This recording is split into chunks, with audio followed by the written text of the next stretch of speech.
Mga kahuwan, panoorin ang video na ito upang alamin ang pinaka-latest na balita tungkol sa lagay ng panahon at bagyo. Update today.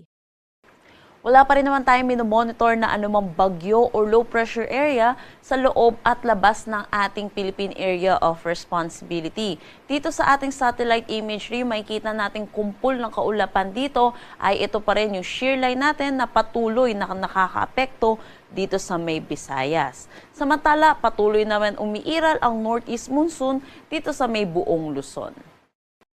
Para sa magiging panahon natin ngayong araw dito sa Luzon, dulot ng shear line, inaasahan natin makakaranas ng maulap na papawirin na may mga kalat-kalat na pag-ulan dito sa may Albay, Sorsogon, pati na rin dito sa may Masbate.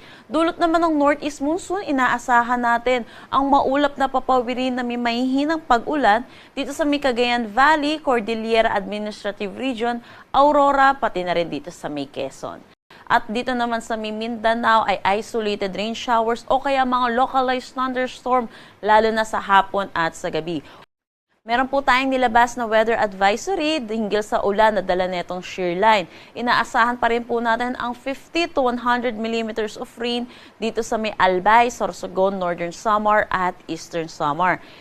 Pinapaalalahanan po natin mga kababayan po natin sa mga nasabi po natin lugar dahil ilang araw na rin po tayo nakakaranas ng mga pag-ulan at saturated na rin ang ating mga kalupaan. So, makakaranas na rin po tayo ng mataas na tsansa ng mga pagguho ng lupa at mga pagbaha.